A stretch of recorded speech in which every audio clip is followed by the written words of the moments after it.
The Yanan Komo. Honorable Moji. Any of an upon the same. Upon me a pan also.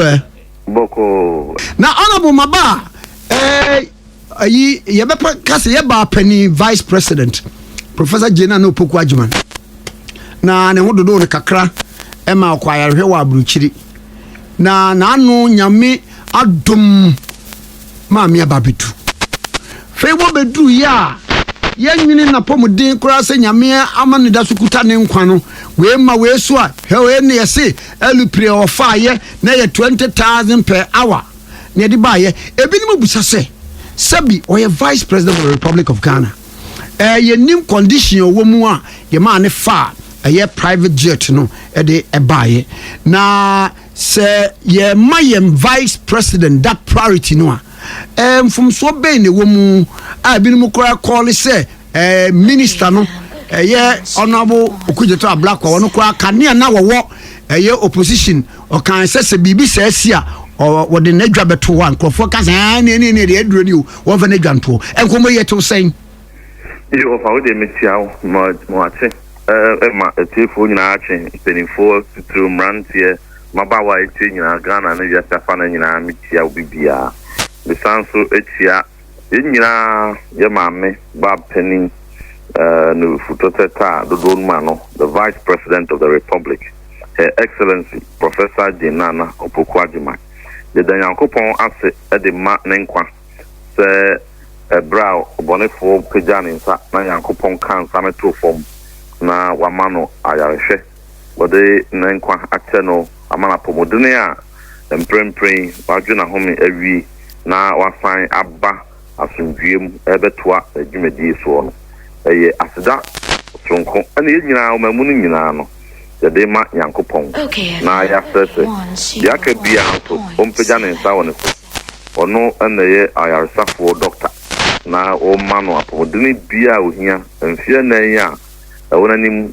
dwedi a ono nyame na nkasa friends wo medino o mana hoden ene apomodene banmo o fendi jojojojo enkwa wiye owie krampo na ho die mu a on samano ahode foforo enfanto aso de nyame ase so de nakọ afande no aba ye can say we are I was saying me make a point be very clear point I mean making is a MPP there me ni so bi afri mu akodina baabi ewo ebrana Mampany Rollins president and answer brana His Excellency Professor John Evans Atamok president and nampo say first time na president Mahama president ekudina baabi kan say enye na sabe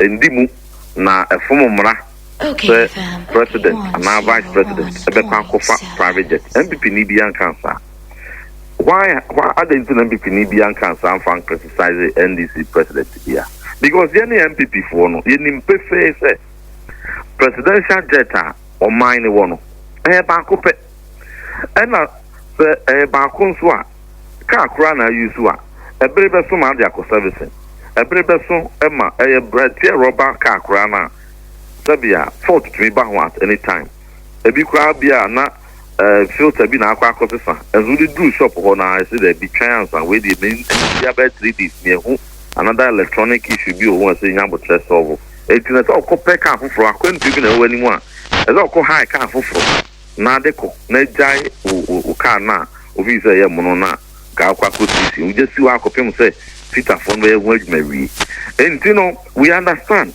say o Mampany edwumadi mu so ye MPP Mampany or ye NDC Mampany and fa one party or buy or ye o Mampany na so vice president dia presidential jet no the certificate de be ma approve as and fly no emaya I will say offer kwan foforo kwan foforo so a onko no our options bebre wonanim obetumi afa private jet e dey akọ depending on the exigencies obetumi so afa commercial flight e be a first class kra e dey akọ depending on availability and the exigencies around assignment na okron it is a professor Mampany na be dey say e ko use private jet at the court or official travel be and I say be and can hold do numpo and official travel but hold do no and what they call and that's what they buy. And can we come from so bad? Now, so you know, NDC for led by Minia Okude to Ablakwa.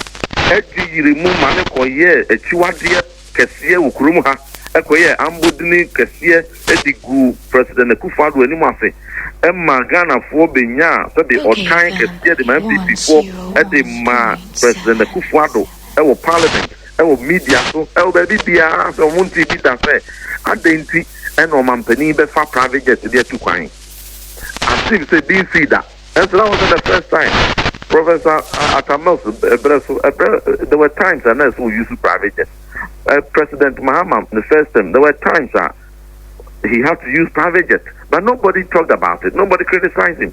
But MPP President Kufuor so a brand digiri mu no akofa papers. No the Gina TV so, no the Gina radio so, no car and a 2-3 and a call her. And Ukudru ha and I could do here crown he charged no $10,000 per hour. Okay, Kambumwa a year $75,000. Okay, $100 and something thousand. No, they go man penny anymore. Na and was how Kaya try the call you could be here. That was TV station back also City TV my send video now. Okay, which can watch the people.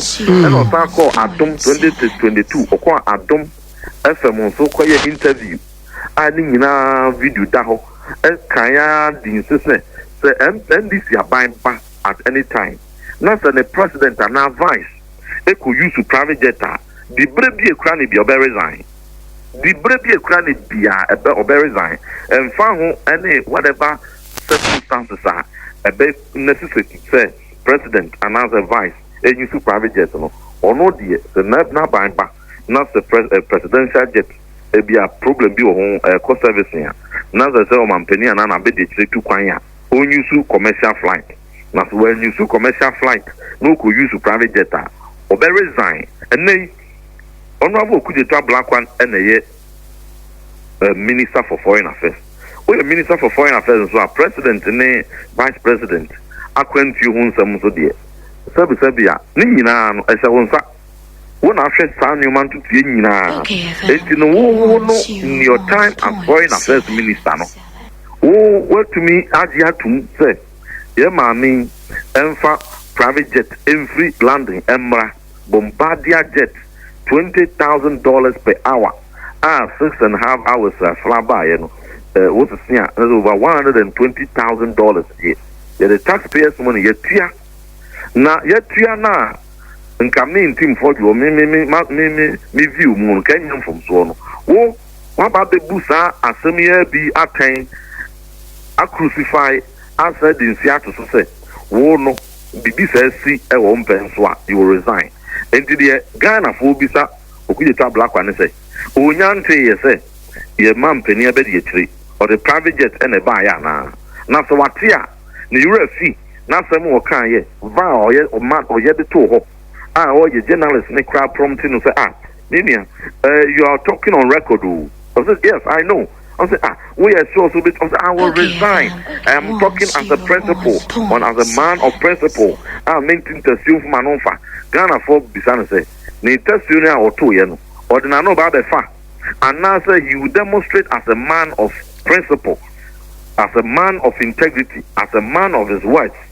Now, well, to me, I resign it. And in the Jumedina to hope, say, me and I can't say, the member buying back at the private jet, may resign. And you know, me and Maka and our customer may resign. He should resign. Ghanaians demand him to resign because we are minister. A lot is expected of you, particularly say we are foreign affairs minister. We do not or mine him and then I'm a man who do a dinkita home, the man or mine. Not say, what's the man who can do him, what's one can create him. Now there are integrity crashes with your own someone who can do. Now you are not fit to be a minister because one twin can't send back and can premier so City FM, City TV as I'm a can one. Now one can be a foreign minister. When you say be a sanitation minister and now education minister, and I can say, would you? Omampeni and advice according to you, Crampo and Fao. You are holding a position very relevant to the travels of president and vice. And you know, so one day, Your mammy device, your mammy at the private jet and a buy. And in line with the boss, I will say, we're expecting him to resign immediately. Demonstrate to say, or a man of integrity. And yes, no, nothing being who can as a Ghana for Sabi. Omo ebunu say asembia because abroche any serious country be anywhere minister ebe make such a public vow no we buso na hang sa say enfanteno there's nowhere no serious country honorable obi be bisa se ebre bia ne bia wo kan sa asem no the exigencies of the time no na man kwan se otimi kan sa ba bia ne no niam atimi asesa ama o man ne hyebre ekoyie kakranti se ye bibia ma ya mansoafo pani no saa no a boni nim etisen over exigencies no dey na asesa city to the dollar na city na appreciate at the time, all kind of 2022, now CD no, any dollar, no, say. How different was that from now? 2022 now make it that vow. What was the CD to dollar ratio? And what one can say, the CD to dollar, equity, a friend say 11 and a 12 and a 10, and no, the council say president and the vice and for private jet. Now say a broso, a 12 and a 13, yeah. And no, the may resign. He never gave any conditions to it.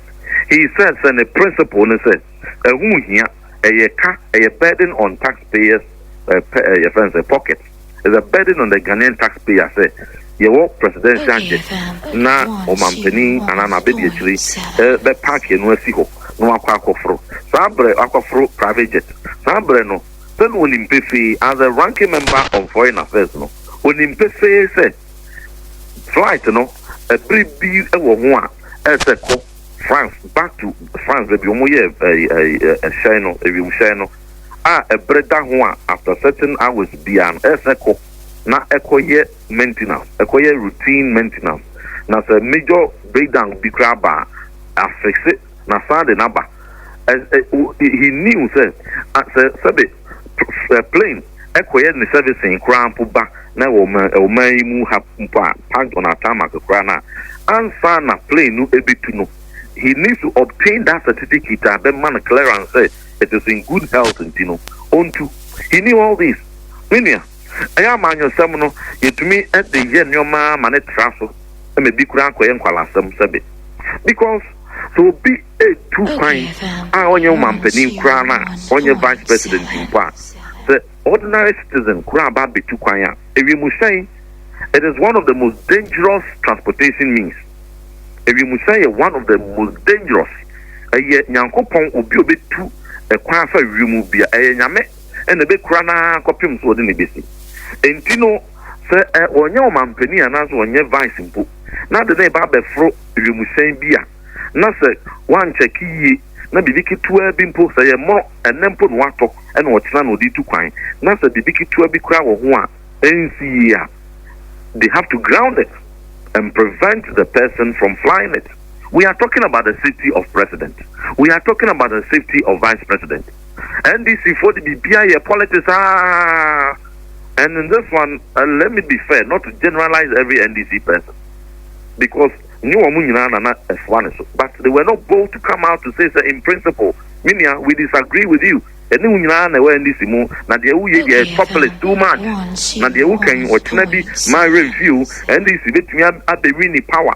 Then this winning power and you bring and now Mampany and Anna Bedi actually a bit me use presidential jet.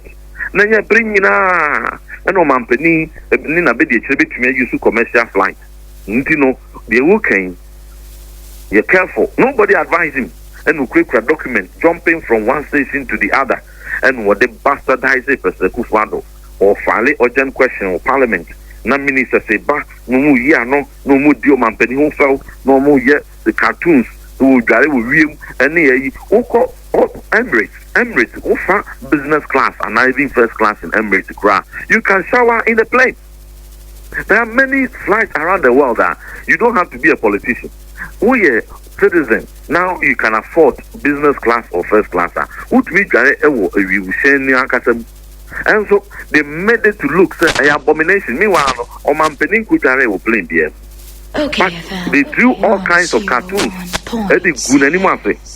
Sir, Wako from plane, Wako Jari will ream, Wako Ese will ream, Wako Ese will ream. Thinking, say, or no, I said boss or bad, or no, say, or Mampeni and I did the tree, they could use a private jet or resign. No, not the say, Sabia, he has the control over presidential decisions on which means I debate too quiet. Or no, as minister, no. What power does he have to decide? Say, we are Mampeni who too quiet, main metro. Be a flighter. It's arrogant to the highest level. So we are foreign affairs minister. Did he ever think, say, whichever position you be in our government, so on your president, even if you are vice president, you cannot determine the kind of flight the president should use. And in that position, being or arrogated to himself, say, so or not the party back power, or not be in charge of flight, no be making sure, say, president and you private jet, now vice and you private jet. Now the president and now the vice, they use private jet. Was say or resigning. Hey, and his party people never called him to order. President Muhammad didn't call him to the branch. Number 3, there's no way I can guarantee say me be president and men for private jet. There is no way I make guarantee say me vice president and for private jet. Did they call him to order? No. They kept quiet and benefited from an imguasia or the coup or Mampeni Kufuado, any party, so that they will take political capital out of it. And they, what that Ghana for we. And Mama will say, sir, and yet you are the president and half by. We are talking about president too. President Kufuado, no, you're vice president. President Kufuado, Bia will use private jet beyond. Maybe I'll call you one and ask a high level bilateral, multilateral assignment to be, and I know come or mine. So, then you say, Bia and the home funnel. And Wakwaman on it, Akojaya, and Woban or Deba. It was on high level, official duties. No, you're vice president. Okay, we are talking about vice president. I'm not saying with the greatest of respect to the vice president. And I'm not saying, say, Chiwadia say, Wako Onya or Yare, no back, na Yamano private jet. No, far from that, with the greatest of respect to her. But compare the two. A vice president returning on a sick leave and the president going on official bilateral and multilateral assignment. Meaning, a moody hen and a wasro, answer in Kabako, a sia, I was Sabia, you're born into true, and criticize it, didn't see but he did that not when any vice president used any, it was when the president of the republic used private jet on official assignment. Ghana for ye team bonsemum and this for bonsem the mano and nay and not dahui and the busminum crano. Mastate a use private jetty.